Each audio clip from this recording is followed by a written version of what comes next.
como nessas pedras aí, nesses paralelos, as argolas de amarração dos barcos podem ser enxergadas. Muitas dessas argolas foram retiradas justamente para evitar as que estão visíveis ali e nos fazem lembrar que esse local foi um local de desembarque de pessoas, de mercadorias, e foi muito intensamente utilizado no século XIX. Bom, só para a gente se localizar quanto à geografia das coisas. Mas, na verdade, eu devia começar pela base disso tudo, né? O que faz o seu patrimônio mundial, o que nos faz reconhecer esse espaço como um espaço a ser nomeado como espaço de memória, mas principalmente um espaço de memória sensível, um espaço que não é uma memória da qual a gente celebre, né? Qual a gente celebre, sim, que a gente faça dela motivo de reflexão. O Brasil é o país que por mais tempo e maior quantidade recebeu africanos e africanas escravizados da história do mundo. Nenhum outro país do mundo recebeu tantas pessoas trazidas do continente africano à força durante tanto tempo, em tamanha quantidade. Para a gente ter uma ideia, com relação, por exemplo, à população que foi levada aos Estados Unidos da América, o Brasil recebeu 10 vezes mais o número de africanos e africanas do que os Estados Unidos da América. 10 vezes mais. Então, quando a gente, às vezes, observa em veículos de mídia, no cinema, enfim, e mesmo em espaços de poder, né, a presença de pessoas descendentes de africanos nos Estados Unidos de forma muito mais visível do que aqui no Brasil, a gente deve lembrar então que a proporção de população informa justamente o contrário. Mas o que acontece é que o acesso da população descendente dessas pessoas trazidas para cá ao longo de mais de 3 séculos, o lugar que elas ocupam hoje, com poucas e honrosas exceções, não são lugares de poder e de visibilidade. Ferreira, diretor. Mas se formos observar, Mônica Lima, coordenadora geral, conseguiram ocupar um espaço oficial em janeiro de 2003, a primeira lei do presidente Lula assina a lei que tornou obrigatório o ensino de história da África e da cultura afro-brasileira em todas as escolas do Brasil. E, para tanto, era necessário formar os professores nessas áreas. Essa lei de 2003, recente, olha, dos afro-brasileiros de uma forma completa e profunda. Bom, esse cais, ele é o cais que simboliza a chegada desses africanos e africanas trazidos para cá. E por que esse cais ganhou esse reconhecimento? Porque no total de africanos que foram trazidos para as Américas, no total, cerca de 43% deu entrada em portos do território brasileiro. Desses 43%, que deram entrada em portos do que é hoje o Brasil, cerca de 60% deu entrada aqui nos portos do que é hoje o estado do Rio de Janeiro. Sendo que a cidade do Rio de Janeiro era o principal porto. Portanto, a gente tem um cálculo, claro que é uma estimativa, viu? De algo em torno de 700 mil a 1 milhão de pessoas. 700 mil a 1 milhão de pessoas. Evidentemente, nem todos pisaram essas pedras, mas aqui é uma enseada, uma longa enseada, que vai até uma praça pela qual a gente vai passar. E nessa enseada havia outros lugares que se podia desembarcar, mas esse era o lugar principal nessa enseada entre o final do século XVIII e 1831. Antes de africanos escravizados aumentasse e que então o desembarque que era feito no centro do Rio passou a ser todo feito aqui. não só o desembarque, mas todo o complexo escravagista foi sendo montado. Só que as pessoas estão também saíram da caixa, iam para a mão dele. Então, o Rio de Janeiro era esse ponto de chegada e também de partida dessas pessoas. No final do século XVIII, esse volume crescente fez com que tudo fosse transferido para cá, e em 1831 esse comércio cessa, esse tráfico, esse infame comércio, né, como se dizia na época, cessa, e não se termina com o tráfico, mas ele passa a ocorrer de forma clandestina no fundo da Baía de Guanabara, nos rios da Bahia, da região da Baixada Fluminense, área de Magé, outras áreas próximas da cidade, numa clandestinidade aceita pelas autoridades, né? Criminosamente aceita pelas autoridades. Uma das justificativas, inclusive, da política de cotas do Supremo Tribunal Federal foi o argumento de que o Estado brasileiro, e com razão, que se constrói a partir de 1830, se formou com o pacto de contrabandistas, né? Ou seja, o governo e esses setores criminosos. Mas bem, mais além da chegada dessas pessoas em gravidade, do sofrimento e da dor de tudo, grande sofrimento, grande dor, essas pessoas também resistiam o tempo todo. A gente tem as notícias de jornais de época que informam que se fugia todos os dias, que fugia muito, fugiam para os quilombos, se escondiam em locais aqui mesmo, onde se aquilombavam, como para usar o termo, né? Se escondiam e eram escondidos. Essas pessoas resistiam, mantendo as suas formas de acreditar, né, em cosmologias e em religiões próprias. Essas pessoas resistiam fazendo a sua música, fazendo a sua arte.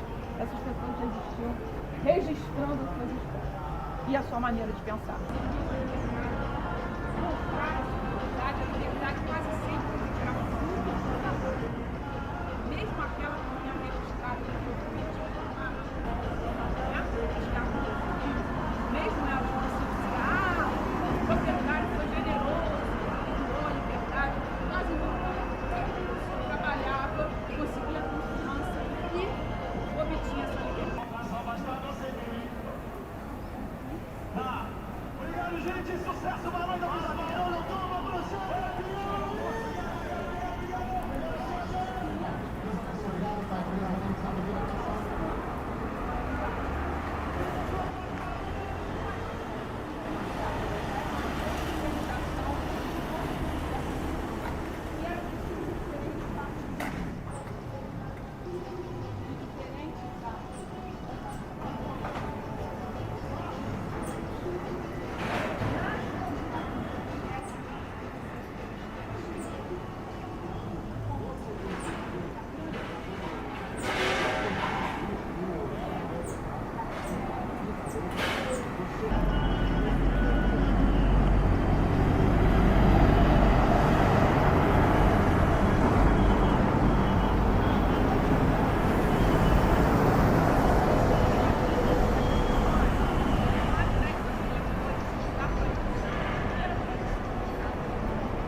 Isso construiu um cais sobre o cais do Valongo para receber a princesa das duas Sicílias, Teresa Cristina.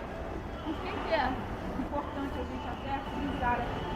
A construção do cais da Imperatriz sobre o cais do Valongo, paradoxalmente ou não, sabe lá, né, os caminhos da história, foi o que garantiu que ele fosse preservado na sua materialidade.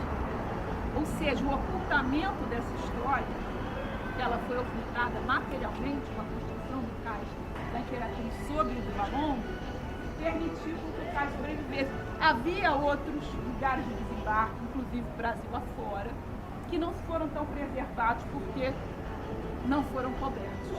E depois, naquele mesmo século XIX, mais adiante, se constrói uma praça municipal sobre o Cais da Imperatriz, quando o Brasil vira república e quer afastar os vestígios das marcas do governo imperial monárquico. Bem, o que a gente diz dessa região depois que termina o infame comércio? Ela continua a ser ocupada por africanos e seus descendentes, que seguiram aqui com a sua resistência, não mais a resistência relativa ao próprio tráfico, mas depois a resistência contra a escravidão, né, juntando-se o volume da luta abolicionista, mas também ocupando esse espaço com a sua vida cultural, com a sua vida social. E no século XX já se identificava essa grande área aqui, até uma área do Sergipe, como a pequena África. É um lugar onde se encontrava presença, raízes, marcas, manifestações de culturas de origens no continente africano. Ela é nomeada em jornais da época, pelos artistas da época, que aqui viviam e que aqui fizeram registrar seus escritos. O Cais do Valongo como patrimônio. Bom, construída a Praça da Imperatriz, se mudou a nomenclatura de toda a região, foi feito todo um esforço para silenciar onde estava o cais. Passou-se o tempo, muito tempo. Estamos falando aí de final do século XIX. Em 2011, no século XXI, com as obras da cidade para receber as Olimpíadas, encontraram os vestígios do cais. O Brasil tem uma lei de arqueologia que é uma lei forte e boa, e que quando encontra um vestígio arqueológico tem que chamar uma equipe de arqueólogos para avaliar. Vieram os arqueólogos e disseram: isso aqui é o Cais do Valongo. O prefeito à época, que aliás é o mesmo atual, ele chegou a dizer: vamos abrir uma janela e dizer que o Cais do Valongo está ali, uma janela arqueológica. Mas as coisas não iam ficar assim, né? A própria equipe de arqueologia já tinha noticiado a descoberta do Valongo, o movimento negro, o movimento social de pessoas negras se mobilizou, chamou a imprensa e disse: aquele é o Cais do Valongo, gente. E aí a movimentação na imprensa internacional foi grande, às vezes a gente precisa dos aliados internacionais para poder garantir os nossos próprios ganhos, e disseram: não pode. E aí, logo em seguida, a prefeitura reformulou e resolveu abrir todo esse espaço e, mais do que isso, candidatá-lo a patrimônio mundial. Só para fechar essa parte aqui, que eu estou, o essencial pode ter sido dito, quando a gente colocou essa candidatura, eu fiz parte do grupo que escreveu o dossiê de candidatura. Éramos 4 pessoas, tinha um arqueólogo, uma arqueóloga, Rosana Najar, um antropólogo, Milton Burão, um arquiteto, José Pessoa, e eu era historiadora desse grupo. Quando nós escrevemos essa candidatura, a gente fez uma experiência nova até aquele tempo, né? Para nós foi nova. Nós escrevemos o texto e, ao mesmo tempo, submetíamos a um conselho consultivo formado por pessoas da comunidade, moradores daqui, representantes de diferentes entidades do movimento negro, professores, estudiosos, era um grupo grande. Então a gente ia escrevendo o dossiê de candidatura e as pessoas iam lendo e nos devolviam. Em reuniões, vocês podem imaginar que eram reuniões animadas. Eram reuniões animadas. E aí, no final desse trabalho todo, né, que teve essa participação coletiva, a gente chegou ao final do dossiê. E uma das grandes discussões era: para a Unesco, você tem que preencher quase que um formulário, né, para uma candidatura, né, um preenchimento do formulário. O Rafael deve saber isso muito bem. E aí você tem que escolher 2 critérios para colocar um bem como candidato a patrimônio mundial. E havia 6 critérios e tinha que escolher 2. Então nós escolhemos um que tratava de vestígio material dessa história, né? O Cais do Valongo está ali, ele não é esse aqui grande, esse de pedras maiores é o Cais da Imperatriz. os vestígios do Cais do Valongo são vestígios mais modestos, menores, característicos daquele tempo. E escolhemos um segundo critério, que foi o critério que saiu das fontes. Foram as fontes arquivísticas, as fontes que nos lembraram, nos fizeram lembrar o quanto esse lugar era um lugar de dor e de sofrimento. Os relatos de viajantes, os relatos de fuga, todos esses documentos nos informaram que aqui tinha uma história sensível. Então a gente inseriu o critério da Unesco que envolvia memória sensível. Para nossa surpresa, e de certa maneira satisfação, quando a Assembleia Geral da Unesco, reunida em Cracóvia, naquele 9 de julho de 2017, reconheceu de imediato a candidatura do CAIS a Patrimônio Mundial, reconheceu apenas por um critério, o critério de memória sensível. Entendendo que aqui essa questão era tão forte, tão importante, que ela era suficiente para garantir o valor universal excepcional do bem, que é o que acaba por conduzir a esse reconhecimento.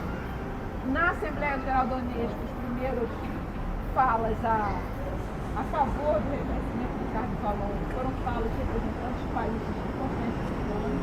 Isso nos emocionou muito. E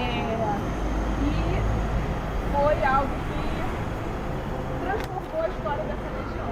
Porque a partir do reconhecimento desse cais como patrimônio, uma série de outras coisas foram acontecendo, iniciativas, inclusive a criação de um comitê gestor para cuidar do futuro desse cais. E, em última análise, foi o que conseguiu que essa obra começasse. A gente fazer uma obra para melhorar a aparência, né? Colocar placas de sinalização, enfim, toda uma série de equipamentos, né? Para poder tratar essa região. Bem, é um caso modesto, porém o que ele traz mesmo de profundo, de vigoroso é a história que ele carrega. E para nós brasileiros aqui, e sobretudo nós brasileiros afrodescendentes, tem um significado profundo. Nesse lugar visitam, queríamos que fossem mais, né? Encontramos quase sempre, né? Estudantes, professores, pessoas interessadas. Ainda não há um fluxo de um turismo de memória grande, mas já está caminhando nessa direção.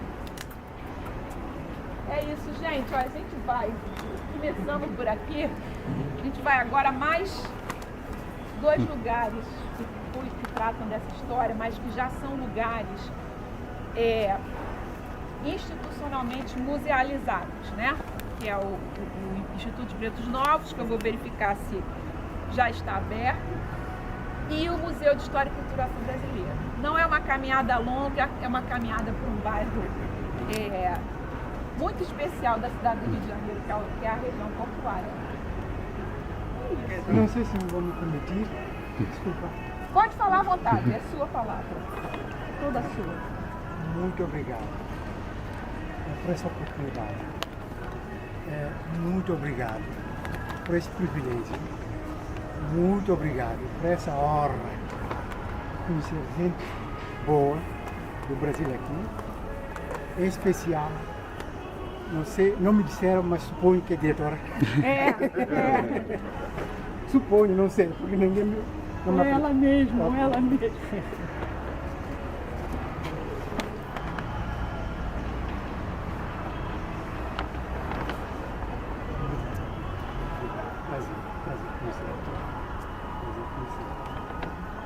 Entretanto, eu sou apaixonado da memória. Eu vim da África, vesti africano, trouxe comigo a África. Não queria vir de gravata, porque eu sabia que, de facto, eu ia ver essa memória, reviver essa memória, da qual os meus bisavós desembarcaram. Saí de um ponto na Guiné-Bissau, que se chama Cacheu, que era um ponto de partida. Infelizmente, hoje estou no ponto de chegada. Então, para simbolizar essa minha presença aqui e testemunhar a amizade com a equipe nacional do Brasil e colegas, equipe do Arquivo Nacional do Brasil, permitam-me presentear a doutora Ana Flávia, diretora do Arquivo Nacional do Brasil. Não sei se o momento aqui é propício, mas eu quero, de facto, simbolizar o local aqui, o sítio aqui, de facto, não queria fazer no escritório ou num ambiente um pouco diferente. Mas aqui, para mim, é um ambiente mais propício, porque o pano de pente que eu quero vestir a minha querida amiga,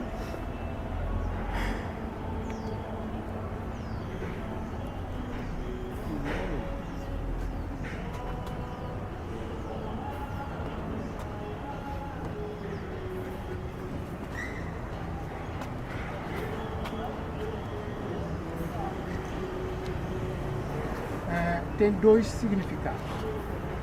Primeiro, simboliza a irmandade, a amizade, a afinidade, mas simboliza, por ser mulher, simboliza mulher valente. Está escrito aqui, valor de mulher. É na nossa língua local, crioulo. Valor de mulher significa mulher valente. Para mim, não tenho palavra para falar mais, porque a emoção é grande. Brasil, Rio de Janeiro, Bissau, Cacheu, Guiné-Bissau.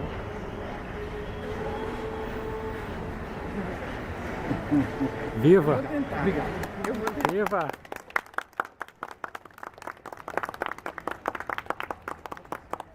Eu gostaria de agradecer do mais profundo que existe em mim, porque já em 2023, poder estar aqui, vivendo esse momento coletivamente, nos termos em que a coisa acontece, é uma vitória desejada pelos nossos ancestrais que sobreviveram a todo esse horror, afirmando a nossa capacidade de defender a nossa humanidade. Na fala de Mônica, ela dizia, bom, chegamos aqui em decorrência de um ato de violência absurda. Mas mesmo diante desse horror, dessa barbárie, africanizamos e reafricanizamos esse território. Criamos possibilidades de vida que não estavam no projeto escravista. Criamos possibilidade de estruturar um espaço que até hoje é símbolo da nossa capacidade de frustrar esses projetos de violação da nossa humanidade. Isso é muito importante. E fizemos isso na condição de escravizados e também na condição de pessoas libertas, ou seja, aquelas que alcançaram, retomaram o seu status de pessoa livre, apesar de vivenciar uma situação de escravidão, e de descendentes dessas pessoas que já nasceram livres e afirmaram essa condição.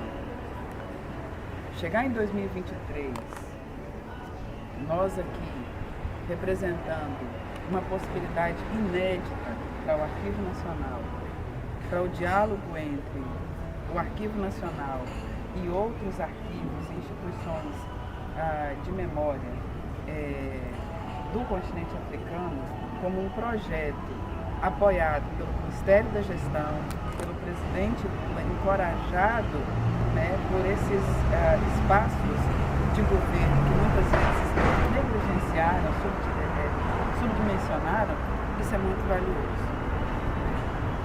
E que esse espírito possa iluminar esse país que é, inegavelmente, um país com a maior população negra, a segunda maior população negra do mundo, sendo a primeira a Nigéria. Ou seja, o Brasil é um país que dá a boa medida da 6ª região africana, que é a diáspora. E é muito bom que a gente esteja aqui de mãos dadas.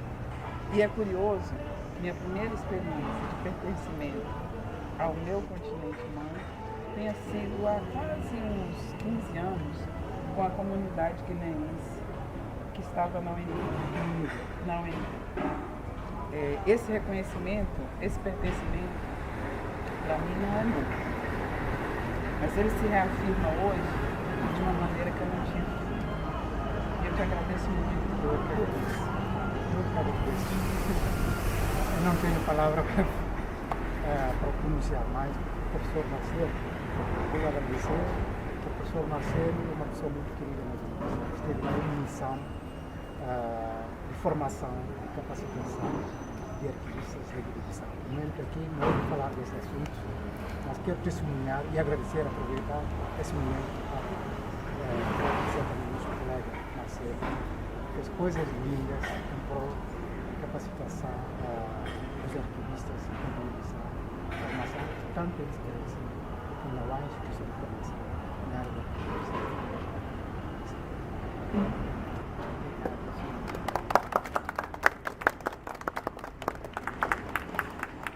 Agradecer a professora Mônica. Imagina! Olha aqui, assistir esse momento lindo.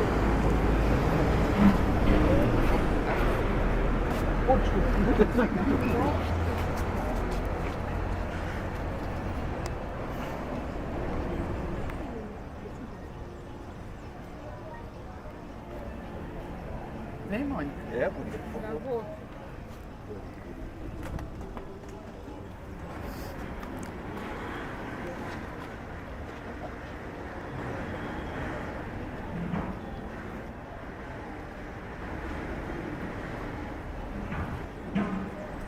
Tirar uma todo mundo junto? Hã? Vamos tirar todo mundo Todo junto? mundo. Todo mundo. Vai sair daqui, vai tirar essa foto. Eu tiro. Eu tiro. É. Obrigado.